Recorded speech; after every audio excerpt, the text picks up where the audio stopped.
This is our news, the weekend edition. And on the broadcast tonight, a big concern is what the Bahamas Electrical Workers Union president is expressing over the millions owed to the corporation. And we introduce you to the newest primary school student of the year.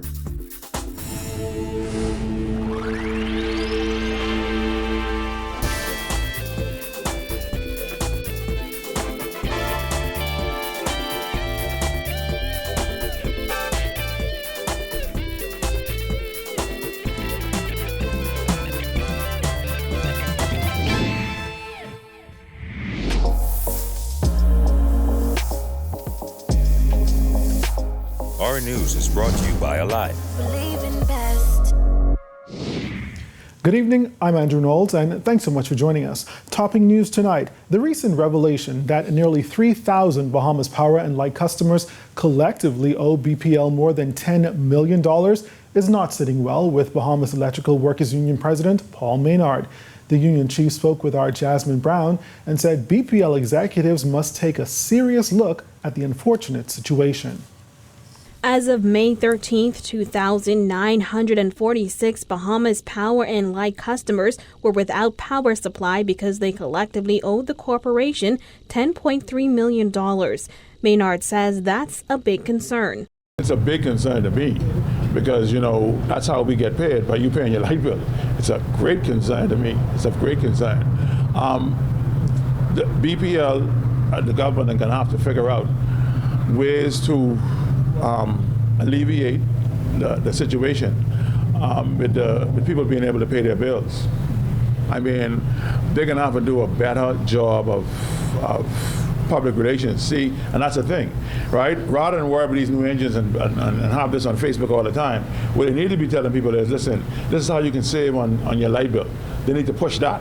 BPL's Director of Public Relations, Quincy Parker, has said BPL's Customer Service Department has suggested that the decline is a key economic indicator. However, Maynard says those numbers are a key indicator that something needs to be done.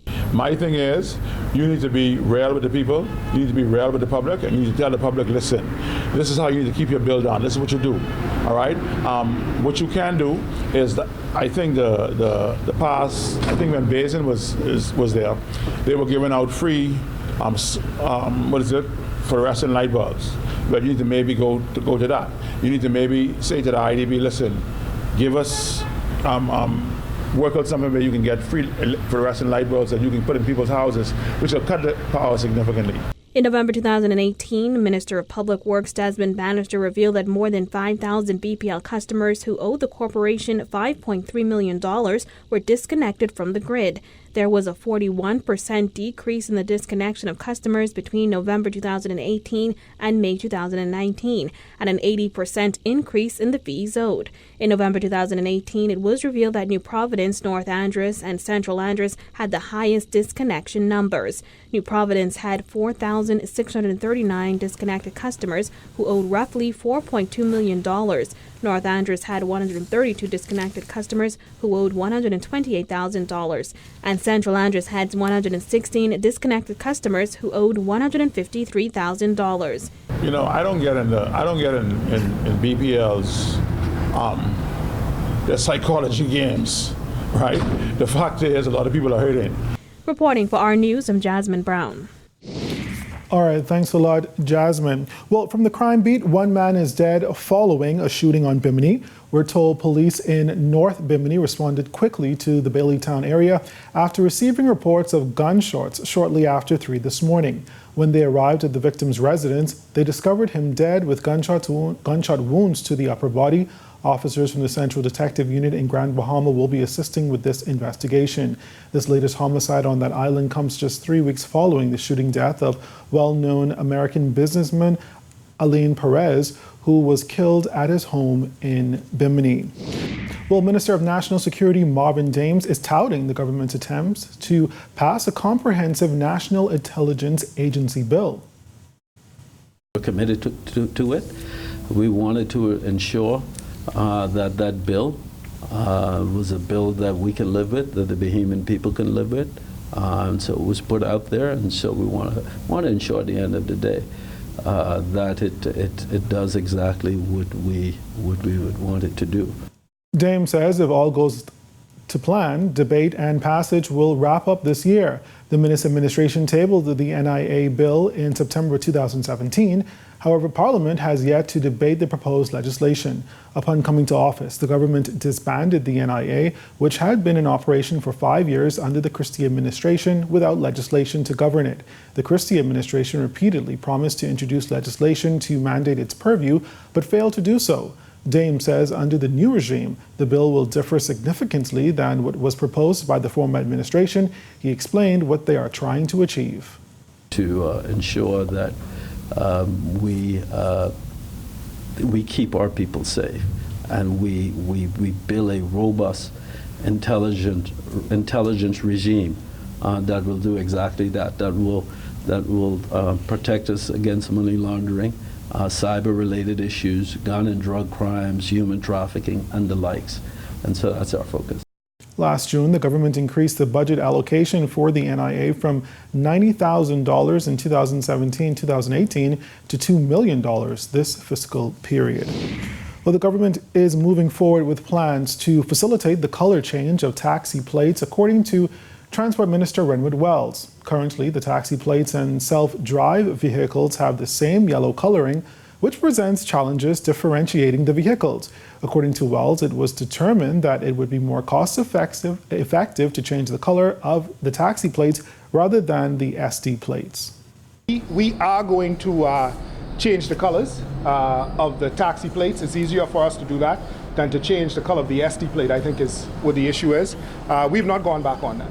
You know, we have made a commitment that that is something that needs to happen because there really needs to be differentiation between those two services.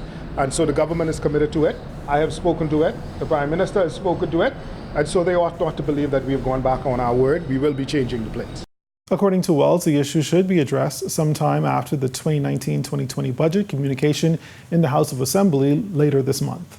In about 2 weeks, on the 29th of May, the Minister of Finance will be giving the budget communique in the House of Assembly. So as you would be aware, everything then focuses on the budget. So immediately after that, we'll be dealing with the other issues as well. Though this government walks and chew gum at the same time, we want to make sure that we do all things well. On to other news this evening. A 12-year-old published author and humanitarian was named the 2019 Bahamas Primary School Student of the Year last evening, beating out a stacked field of over 100 other high achievers from primary schools throughout the country. She's also the first student from her school to win the prestigious award. It's overwhelming, exhilarating. It's just so many words to describe it. It's just amazing. Articulate, intelligent, creative, and goal-oriented describe 12-year-old Lauren Scriven, who was named this year's Bahamas Primary School Student of the Year. The 6th grade student of St. Francis de Sales Catholic School in Abaco beamed with pride as she bested 122 of this nation's highest primary school achievers to earn a $7,000 scholarship. The aspiring pediatric oncologist is also the first student from her school to win the award. I would like to thank God for giving me this opportunity. Next, I would like to thank my parents for their unwavering support since birth. And one day, while experimenting in my lab, and when I finally find the cure for cancer, I will look back at this moment and remember that this is where my career started. Aside from maintaining a 3.9 accumulative grade point average, Lauren is also actively involved in extracurricular activities at her school and church. She even spearheads a campaign called Random Acts of Kindness and is a member of the Commonwealth Writers of the Bahamas Association. She believes her holistic development is what gave her the edge over her peers. Well, I created my own organization. I wrote a book, and I think my portfolio was really good. I painted the cover. And yeah, that's what I think put me, oh, by the way, my book is The Adventures of Laura Stewart Before My Time. Available on Amazon, Lulu, Barnes & Noble, Ingram. As the winner's profile was read, Lauren's father, Tony Scriven, could not contain his excitement when he realized it was his daughter. It was a little tricky because when she originally got her first award, I wasn't sure if she would still be, the winner of it overall. And then when they said the kindness patrol, I automatically knew it was her because I was something from her innovation. So I automatically knew it was going to be her. So I feel great about it. The first runner-up position went to prefect leader at Queens College, Melania Nixon, who received a $6,000 scholarship. The only male to crack the top 5, Dante Butler of Xavier's Lower School, was hoping to follow in his older brother, Donovan's footsteps. He claimed the top prize in 2014. It feels amazing, and it's a very good experience so far, even though I just got it like 20 minutes ago. I feel really good because when I look at it, I beat 118 people and I got wonderful prize and a $3,500 scholarship. So, I feel pretty good about it, and this will just propel me to do better and work harder. Were you looking to, I know your brother was the winner, so you were looking to kind of follow in his footsteps? Yeah, I was looking, following in his footsteps, but sometimes life throws you curveballs and then you have to handle them. So I think of this as a push to propel me forward. This year, more than $170,000 were awarded in scholarships. In its 23-year history, the Bahamas Primary School Foundation has awarded more than $1.7 million.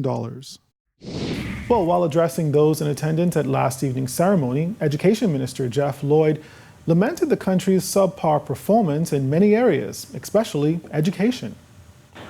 We cannot succeed in a nation with 46% graduation rate. Cannot.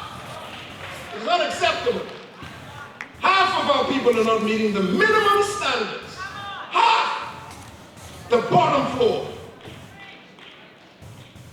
You see this foolishness that you see being pervaded over social media? That's a mindset. That's a way of thinking. And it's a sordid and twisted and sleazy and unsavory and base way of thinking. But it's a way of thinking.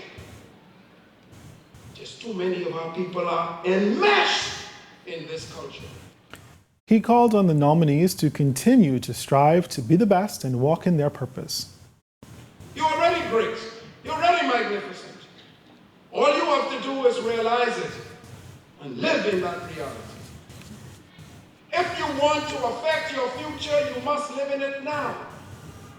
Dr. Miles Monroe said that on this very stage some years ago. You have to become the person you want to be tomorrow, today, right now. You cannot expect from the future anything from anyone what you are not willing to give it.